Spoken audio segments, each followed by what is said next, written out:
Welcome, college basketball tip-off happy hour here on WagerTalk TV. We're here Monday through Friday. Going to be on a little early tomorrow, Wednesday, so check that out mid-afternoon, and then back Thursday and Friday. I am Steve Merrill, filling in for Joe Ranieri. He'll be back on Thursday and Friday as your host, but I'm joined by two of the best college basketball cappers at WagerTalk.com, Mr. Bryan Leonard and Mr. Rob Vino. You see, guys, when they're your senior, you put a Mr. in front of the title. Joe can't do that, but I can. But anyway, Bryan and Rob, great to see you guys. Always fun. We're going to have some fun today. And look, NFL wildcard weekend is behind us.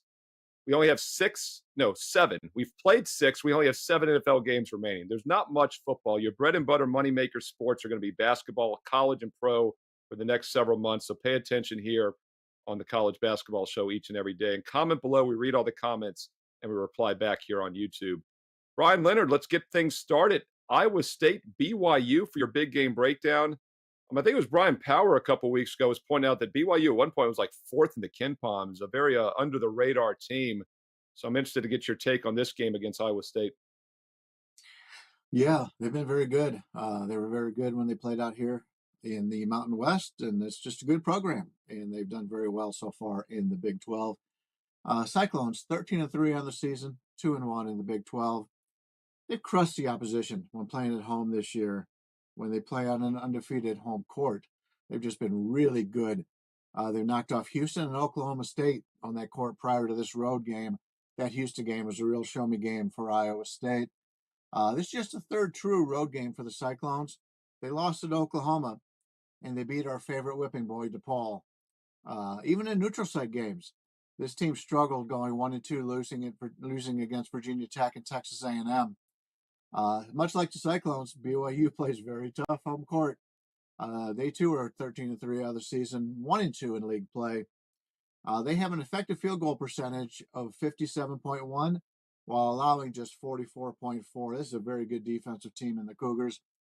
BYU suffered just one loss on this court, a 71-60 defeat to Cincinnati just 11 days ago.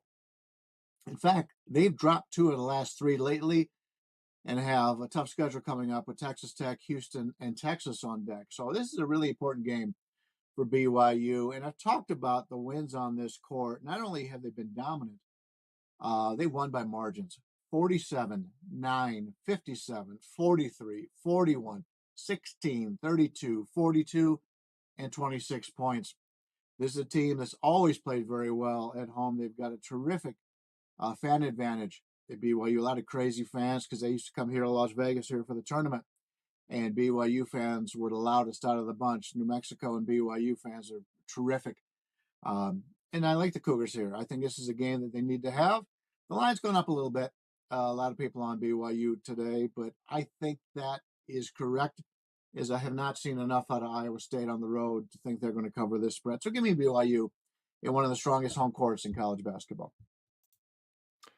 Bryan Leonard likes Cougars, and he likes them tonight with BYU minus the 4.5. Rob Vino, I know you like a good Cougar. Lots of Cougars in college sports. A Cougar to me would be about 100 years old, Steve. My goal every show is to make Rob Vino smile, but when I can make him actually chuckle and laugh out loud, my week is complete. Rob Vino, big game breakdown, TCU Cincinnati. Another interesting matchup here. What are you doing with this one? Well, we're going to take a look at total here, Steve.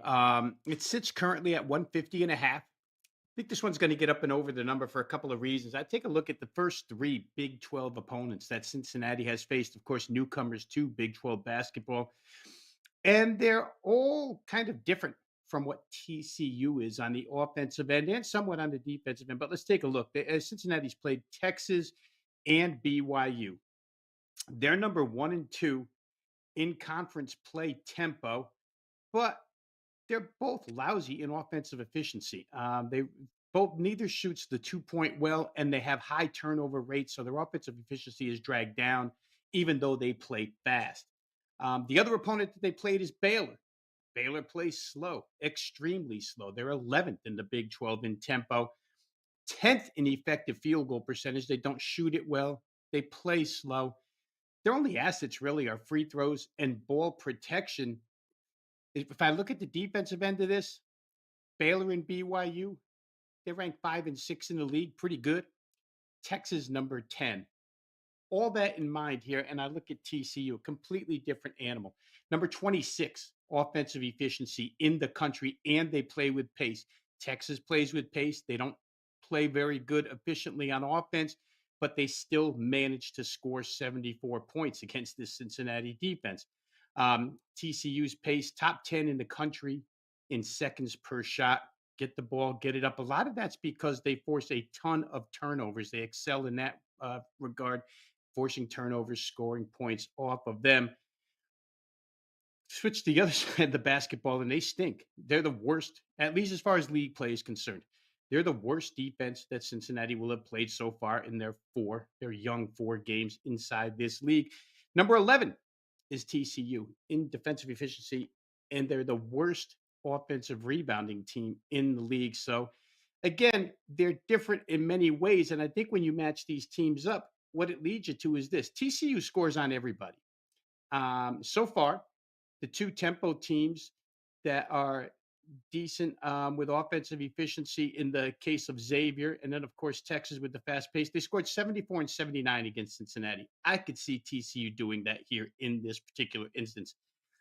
The matchup indicates that Cincinnati, who's played some better defenses, will be able to score at home in that 73 to 75 range against this defense.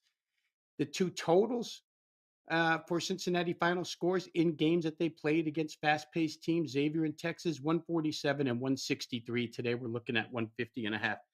I think for TCU, final look here would say that they just come off of playing Houston, the best defense in the land. Some would say by far. That's arguable, but they probably are the best defense in the land. And they scored 67 and shot better than 50% from 3. So looking at Cincinnati's defense, while good, TCU is probably going to get theirs here for Jamie Dixon. I don't think that defense is going to look anywhere near as daunting. So when I start, again, Steve, with you, I like to do mathematics. But when I think both teams can probably climb to 75 or better, and I see 150.5 as the total, seems to me like this one will get over. So that'll be the big game breakdown for it today. TCU at Cincinnati, up and over 150. And I know you're going to come back and say, well, that was when they were in the American Athletic Conference. You are correct. You guys hear a little voice in the background. It's Marco DAngelo, who's the $2 capper. Is he arguing with Tuesday? Me? We didn't get to the SEC games. Marco's got a powerful SEC, and that's called foreshadowing because Marco did the side on Wager Talk today. Rob just looked at the total. Marco has a view on the side on this game. And once again, Marco is the $2 capper. So check out his strong 4% SEC basketball best bet tonight on Wager Talk. And check out Wager Talk today. And if you don't have time to check out the replay, here it is right now. Marco's take on the side between TCU and Cincinnati.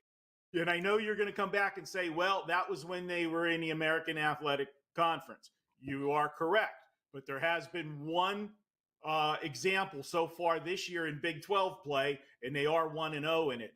Going back, this team, the last 2 seasons, when Cincinnati has come off a conference loss, they are a perfect 9-0 against the spread in their next game.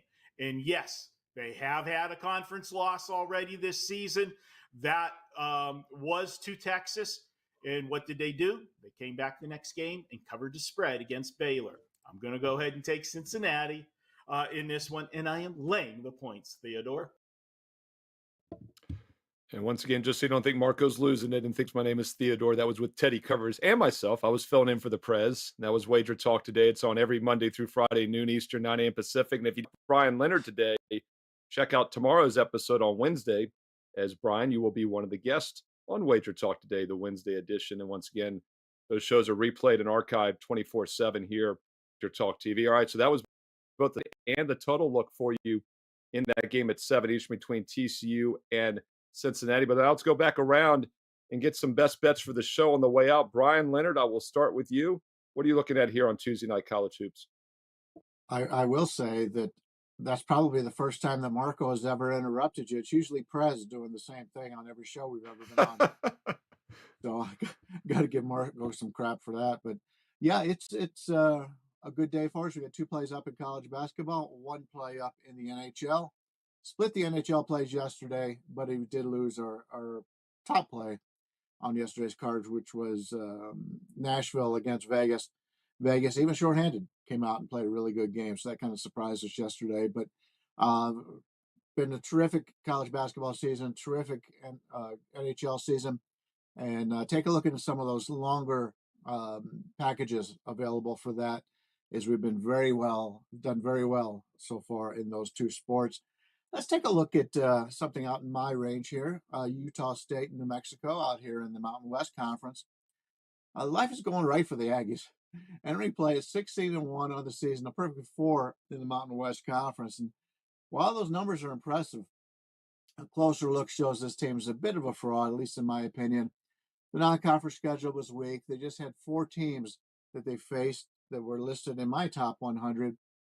Bradley, the only top 100 team that they played on the road, and they lost that game, 72-66. Utah State's been very good at home, but I don't trust as much on the road. And if you take a look at what they've just done, they're coming off that gift win, and I call it a gift win at UNLV, a game in which the Rebels led throughout, only to lose on a rare 5-point play, a 3-pointer, as well as a phantom box-out foul on the same play. And if you watch that, even live, I still cannot understand how they called a foul there. Replay showed it was not a foul. The Aggie player fell on his own, and it cost the Rebels a well-deserved victory there. So Utah State's gotten another reprieve from the gods as they continue on their 16-1 record, but I think it ends tonight in the Pit. And the Pit is considered one of the toughest places to play in college basketball. Lobos are currently undefeated in this building and 14-3 overall in the season. And I think it's a must-win game for the Lobos here. They enter play at 2-2. If they happen to lose tonight, they'll be 2-3, and they'll put Utah State at 3-1 in a very competitive conference. In fact, I think Utah State, they'll put Utah State at 5-0. Excuse me, they're undefeated so far. So this is a huge win, a huge game for the Lobos. Defense is the key for New Mexico. Only one team has scored more than 70 points against them this season on this court. Lobos allow an effective field goal percentage of 47.3 in this building. They've been very good. The line's gone up a little bit.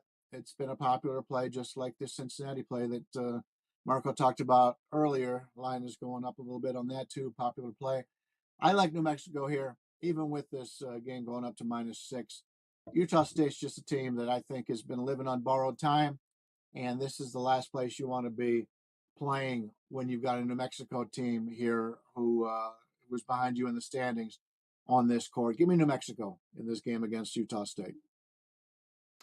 Yeah, Brian, you're talking about that 16-1 record. The luck index that KenPom has is basically just straight up one-loss record, so we don't really use it a lot handicapping, but they're the 43rd luckiest team out of all 362. So that would tell you they're due to probably be a little bit weaker than the 16-1 record, and Brian thinks that regression might start tonight against New Mexico.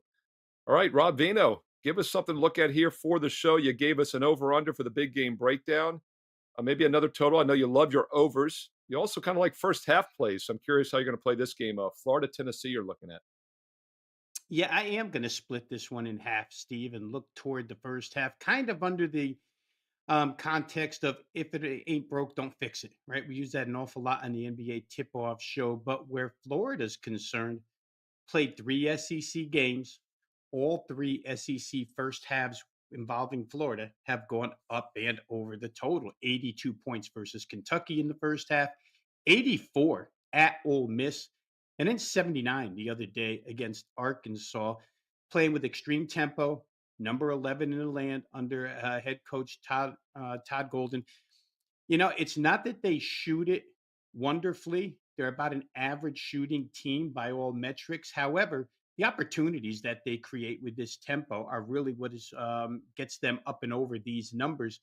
Tennessee, a team that in the past would prefer to play at a Turtles pace, but their backcourt being what it is, such a good backcourt trio that have played quicker tempo teams kind of fast. And I don't know that they'll fear Florida in their home building here. I think this might get off to a quick start.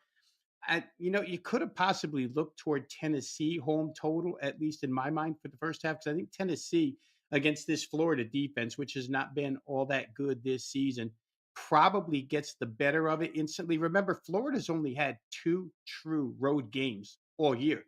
And now you're going to come to Knoxville, conference play, and, try and grab yourself a win. The two games that they've played on the road against true home courts, they lost by 11 to Wake Forest, and then they came back and lost again by double digits. So you've got two games on the road, two double-digit losses, gave up a bunch of points in both. I think Tennessee probably gets going early here, Steve.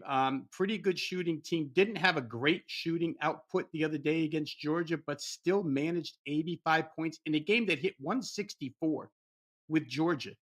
So, like I say, the 159 and a half, 160 full game total, if it somehow is close or if it somehow is a blowout toward the end, you kind of wonder if you can get over that. But I think from the outset here, you're going to see rapid pace.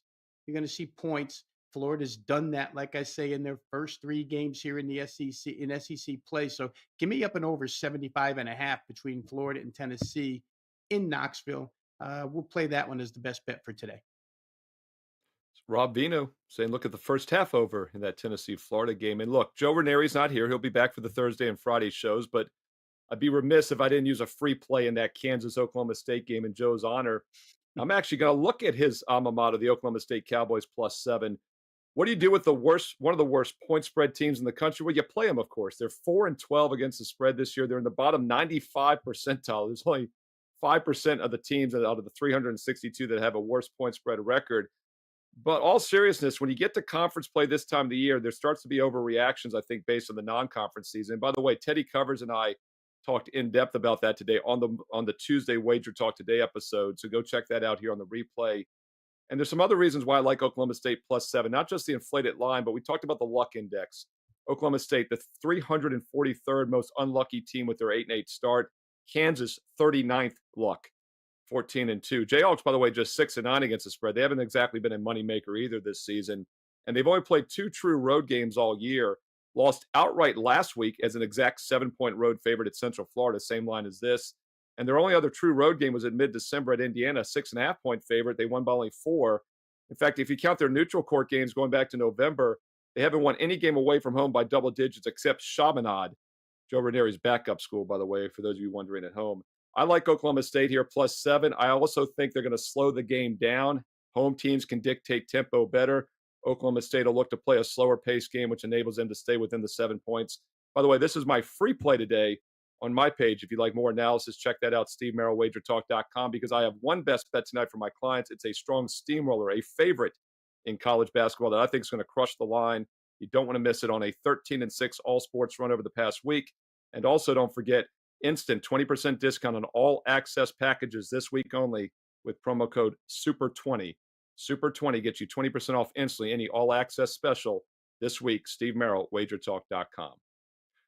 All right, don't forget about the goldsheet.com as well. You can find the Gold Sheet at WagerTalk.com and also at thegoldsheet.com. And the Gold Sheet has a totals play for you, and they like over the total in this Northern Illinois Kent State game today on Tuesday. And the Gold Sheet points out a few things. First of all, Kent State is much weaker defensively this year. In fact, if you look at efficiency ratings, they were 41st last year. They're 198 this year. So the Gold Sheet is spot on about the sharp decline in defensive production from Kent State. Opponents are only using about 16 seconds per possession against Northern Illinois' defense, so they're not afraid to play fast. And last year, even with the stronger Kent State defense, the regular season meeting between these two squads still saw 162 points. So the Gold Sheet is saying Kent State, Northern Illinois, over 150 as their play of the day. Once again, on behalf of Bryan, Leonard, Rob Vino, and myself, Steve Merrill, check out all of our best bets and the bonus free plays at WagerTalk.com. Comment below. We read the comments. We reply back here on YouTube. And don't forget, hit subscribe and hit the bell for instant alerts. You know when these shows go up. Tomorrow's show on Wednesday will be up a little bit earlier because it's a loaded card here on Wager Talk TV, including Bet On It. So check back tomorrow on Wednesday for more college hoops. And also check the NBA show today at 4 o'clock Eastern as well. Best of luck with your games on Tuesday night. And we'll talk to you again tomorrow Wednesday here on the College Basketball Tip-Off Show.